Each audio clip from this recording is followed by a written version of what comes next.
आज आप भी रवाना हो रही हैं, ज़ाहिर है पाकिस्तान को अपना केस दुनिया के सामने रखना है। इस सब में एक ऐसी सिचुएशन है जिसमें नरेंद्र मोदी रुक नहीं रहे हैं। वो मुसलसल कह रहे हैं ऑपरेशन सिंदूर जारी है और हम कार्रवाई करेंगे। उनके डिफेंस मिनिस्टर भी कह रहे हैं। पाकिस्तान के जो chairman joint chiefs of staff committee हैं साहिर शमशाद मिर्जा साहब, उन्होंने दुनिया को इस हवाले से तनबीह की है कि अगर ये तनाज़ा दोबारा हुआ तो मुतनाज़ इलाके तक नहीं रहेगा, ये पाकिस्तान और भारत तक फैल सकता है। आपका वफ्द क्या दुनिया को बताने जा रहा है, इश्तियाल अंगेजी बताने जा रहा है, क्या क्या इस हवाले से बताएगा? शुक्रिया शाहजेब। एक तो आपने देखा कि ये 6-7 वफूद घूम रहे हैं अलग अलग ममालिक में, पाकिस्तान के खिलाफ एक चार्जशीट लिए, और ये चार्जशीट इनकी मैं समझती हूँ नाकाम रही है। और इस इन द सेंस कि जहाँ अभी कोलंबिया गए हैं थरूर साहब, वहाँ उन्होंने काफ़ी खुद बरहमी का इजहार किया उसी हुकूमत पर, और सदर ट्रंप के हवाले से भी कोई ऐसे अच्छे अल्फाज उन्होंने नहीं इस्तेमाल किए। तो एक तो ये देखिए, डिप्लोमेसी का पहला रूल ये होता है कि आप जहाँ जा रहे हैं आप उनकी तौहीन और हतक ना करें। ये पता नहीं इस वक्त अपने जज्बात को काबू नहीं कर पा रहे। हमारी टीम इस तरह के कामों में नहीं मुलव्विस है। देखिए, पहले तो हम अपना एजेंडा लेके जाएंगे, ये नहीं कि उनके ही एजेंडे पर दिफा करते रहे, मगर रियलिस्टिक हमें भी होना है कि एक उन्होंने, जैसे आपने अभी क्लिप सुनाया, आतंक यानी कि टेरर का उन्होंने एक ठप्पा आपके माथे पर लगा दिया है और वो ही बार बार मतलब रिपीट पे प्ले कर रहे हैं। तो ये बात भी हम अच्छी तरह उनको ठोक बजा के सुनाएंगे कि भाई आप देख लें पाकिस्तान का रिकॉर्ड पिछले 20 साल से क्या है। सबसे बड़ी ग्राउंड वॉर दुनिया की पाकिस्तान लड़ रहा है टेररिज्म के खिलाफ जी, और ये 2008 से हो रही है। एक के बाद एक आपके नए नए कभी रद्दुल फसाद होता है, कोई ना कोई इस तरह हमारे ऑपरेशंस चलते हैं, एक्सटेंसिव ग्राउंड सीटी ऑपरेशंस, कभी अफगानिस्तान से तो कभी आप बलूचिस्तान जो हिंदुस्तान का ने वहाँ हब बनाया हुआ उसका सामना कर रहे होते हैं। आप हमारे इन्वेस्टर्स को अटैक करते हैं, आप जो मर्जी आए करते हैं। और अगर सबूत की बात करनी है तो सबूत तो हमारे पास है। सर्विंग मिलिट्री ऑफिसर वो इटली का तो नहीं है ना, कुलभूषण यादव कहाँ से आया आपके पास? वो क्या कर रहा था वहां पे? सहूलत कारी कर रहा था, वो कह चुका है। अच्छा, आप हमने कोई जंग का तबल तो नहीं बजाया ऐसा हुआ तो ये हमारे रवैये में और उनके रवैये में, एक तो हमें भारत के हवाले से जो उन्होंने यहाँ किया है इतना पीछे हट के नहीं रहना चाहिए था। मैं समझती हूँ बहुत हमने मौके इस तरह के गंवाए हैं जहां हमने बात नहीं की और इंटरनेशनली बात सामने नहीं ले गए। बट आई थिंक इस दफा जो इन्होंने जंग हम पर मुसल्लत की, क्योंकि वो मुसल्लत हुई है, ये भी बात करनी है कि ये जंगजू हैं।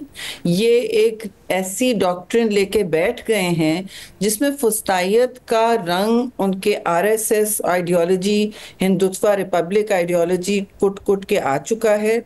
अब वो एक खतरा है इस खित्ते के लिए और दुनिया के लिए, क्योंकि ये मुस्तकिल एस्केलेट करना चाह रहे हैं। जमीन पे उनकी मिलिट्री कुछ करना चाह रही है और वो खुद कुछ और करना चाह रहे हैं। उनकी ऑपोजिशन उनसे सवाल पूछ रही है तो वो हेडलाइन तब्दील करना चाह रहे हैं। हेडलाइन तब्दील करने के लिए वो नाजेबा अल्फाज भी इस्तेमाल कर रहे हैं और ऐसा लग रहा है थोड़ा बेकाबू हुए हुए हैं कि जी पाकिस्तान के लिए तो मेरी गोली तो वैसे ही है। अब ये कोई बात होती है? फिर देखिए, पानी की जो बात है, दुनिया में किसी जंग में पानी नहीं वेपनाइज हुआ, ये हथियार नहीं बना गया। इनकी कोशिश है इस सवाल को अवॉइड करें और इस पर दुनिया को प्रॉपर आगाही नहीं है। इंडस रिवर सिस्टम हमारी लाइफ लाइन है, ये हमारी रग है, बिल्कुल शाह रग है कश्मीर की तरह। ये रोज लोगों को लाइवलीहुड देती है जी। और और आप शरीफ साहब, आप समझती हैं कि ज़ाहिर माजी में जब कोई टेररिज्म का वाकया होता था तो पाकिस्तान के खिलाफ बयानात आते थे। इस दफ़ा मोदी हुकूमत ने पूरी कोशिश की, नहीं हुआ। उनके वफूद गए, फिर भी पाकिस्तान के खिलाफ कोई बयान नहीं आया। आपके ख्याल में माहौल ऐसा साजगार है कि जब ये मौकफ आप रखेंगे कि जिस किस्म की नफरत अंगेजी नरेंद्र मोदी कर रहे हैं, पानी को वेपनाइज करने की जो बात कर रहे हैं, इंटरनेशनल ऑडियंस मौजूद है इस वक्त इन तमाम बातों के लिए? इस दफा दरवाजा जरा सा खुला है क्योंकि उन्होंने तो ठोक बजा के पक्का काम किया हुआ था। उनके लोग ही काम कर रहे होते हैं सबके दफातर में, यानी लेजिस्लेटर हो या कोई भी डिसीजन मेकर हो। आप देखेंगे कि उनका जो ब्रीफिंग तैयार कर रहा होता है वो अक्सर बेशतर इंडियन या इंडियन ओरिजिन का होता है। उनकी सिंपथीज वहाँ होती हैं और एक ऑलरेडी आप जाएं कमरे में तो एक रुझान आपके खिलाफ, एक बायस होता है जी। वो मेरे ख्याल में इनका जोम भी टूटा है इस दफा, और ये बायस भी इसलिए टूटा है क्योंकि इन्होंने, आपने देखा ग्लोबल टेररिज्म के भी ये रहे हैं मुतहम्मिल।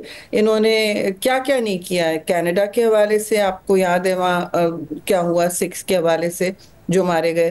फिर आपने अमेरिका में भी इस तरह का एक केस हुआ है। तो अब दुनिया और फाइव आइज इनकी जो अलायंस है, उन्होंने सबने देखा है।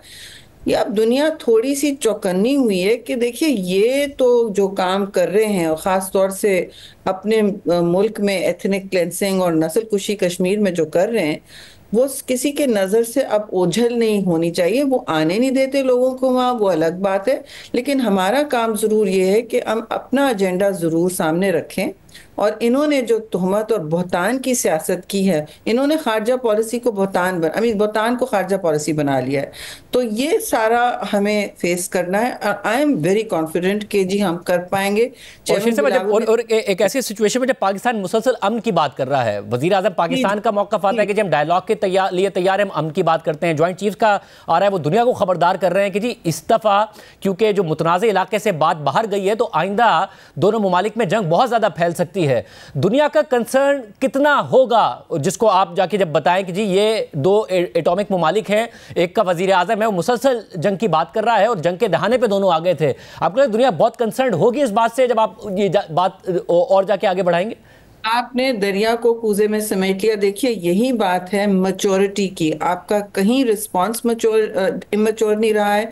आपने ना हमला किया, लेकिन और जब जवाब दिया तो आपने टिका के दिया, लेकिन प्रोपोर्शनेट दिया। वो भी सबके सामने है, वो रिपीट मैं नहीं करूंगी।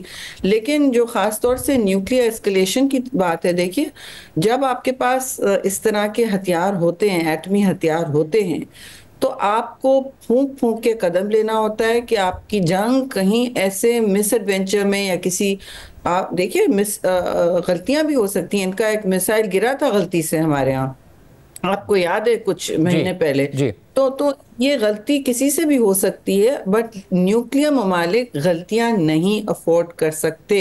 इनके वेपन्स हेड ट्रिगर पे नहीं हो सकते।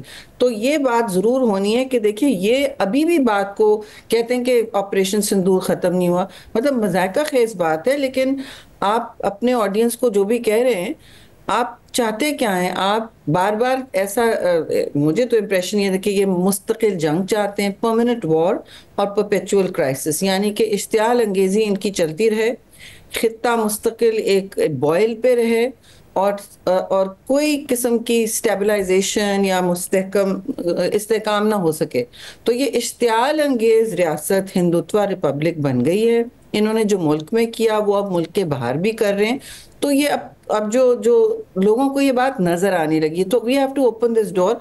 ये मेक नो मिस्टेक, लोगों को बहुत अभी भी बायसेस हैं हिंदुस्तान के फेवर में और पाकिस्तान के जो टेररिज्म है, और वो सारे पीछे माजी की बातें करते हैं, उसामा बिन लादेन की करते हैं। इस वक्त वो पहलगाम की भी बात नहीं कर सक रहे। समझौता एक्सप्रेस तो माजी में जाना है तो फिर हम भी शुरू हो सकते हैं, लेकिन that's I don't think it's helpful। और मगर जब दुनिया में ज़ाहिर है, जब ये ऑपरेशन सिंदूर और ये सारे के सारे मामलात हो रहे थे, पाकिस्तान का मुकदमा जहां वुज़रा ने रखा, वहां बिलावल भुट्टो जरदारी ने भी इंटरनेशनल मीडिया पर जाके रखा। उन्होंने इंटरव्यूज़ का सामना किया। मगर एक सवाल बहरहाल आता है, और वो पाकिस्तान के माजी को लेकर है। फिर भारत नया बयानिया बना रहा है कि जी मसूद अजहर को हमें दो, हाफिज सईद को हमें दो, या उन्हें पनाह दी हुई है पाकिस्तान ने। इन सवालात के हवाले से इसको कैसे एड्रेस करेंगे जब आप लोग जाएंगे?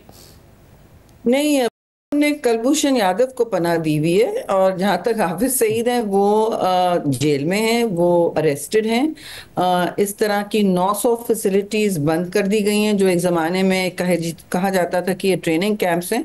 वो यूएन की टीम्स ने जाके देखा है, उन्होंने कहा है कि बिल्कुल सही है। अब ये कोई क्लिनिक बन गई है, कोई स्कूल बन गया है, ये पंजाब गवर्नमेंट की तहवील में है अब।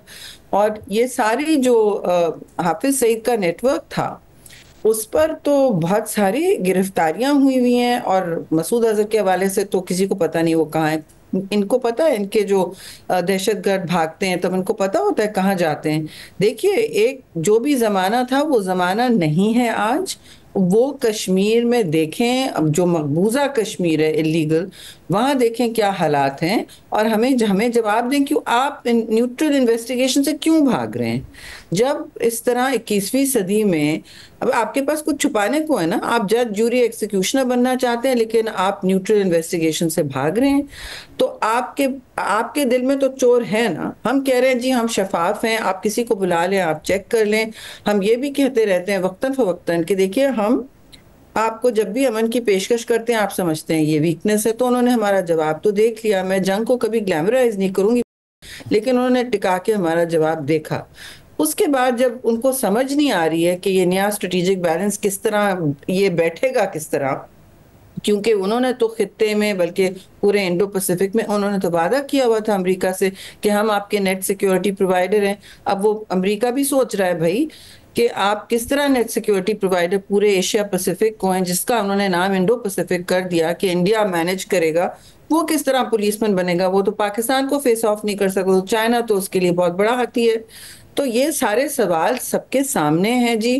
टेररिज्म को तो हम टिका के जवाब देंगे, लेकिन हमारा भी एजेंडा है कि ये परपेचुअल वॉर की डॉक्ट्रिन लेके हिंदुत्व रिपब्लिक क्या चाह रही है। How can two nuclear powers be next door to each other, और ये मुस्तकिल कहें कि हमें जंग चाहिए, हमें तो जंग चाहिए, हमें अमन नहीं चाहिए। आप टेररिज्म पे हमसे बात करें, ठीक है, हम तो कहते हैं आप जरूर बात करें टेररिज्म पे, हमारे पास भी बहुत लंबा एजेंडा है। आपके पास तो कोई नहीं है तहवील है, हमारा सर्विंग मिलिट्री ऑफिसर जो आपके मुल्क में जासूसियां करता पकड़ा गया, जो दहशतगर्दी को फरोग देते हुए पकड़ा गया, ऐसा तो नहीं हुआ है ना। तो बातें तो बहुत हैं करने की। अब वो इशू ये होगा कि मैं समझती हूँ कि देखिए डेलीगेशन के बहुत लंबे चौड़े अपॉइंटमेंट्स हैं और बहुत अच्छी मीटिंग्स इंशाल्लाह होंगी, लेकिन देखिए काम इस वक्त किसी और ने भी मुझे कहा, एक फॉरेन मिशन ने, कि हमारे फॉरेन मिशंस को 2-2 साल लगते हैं यहाँ से जो केबल जाता है उसको समझने में, और उसको उसकी समझ तो जाते हैं लेकिन उसमें पॉलिसी चेंज आने में। ये हर जगह होता है हेडक्वार्टर्स का। अब ये इशू इसमें यह है कि हमारे बाद फॉलो अप बहुत मुस्तकिल उसी तरह अग्रेसिवली होना चाहिए, तमीज से, but with clarity and purpose. ये वन ऑफ चीज नहीं हो सकती जी। इससे दरवाजा जरूर खुलेगा, लेकिन वो दरवाजे को फिर और एक highway banana for prosperity, for connectivity Pakistan के लिए एंड फॉर ग्लोबल रिकग्निशन, तो इसके लिए काम चाहिए होगा इस टीम के जाने के बाद। अभी तो वलवला है और जोश है,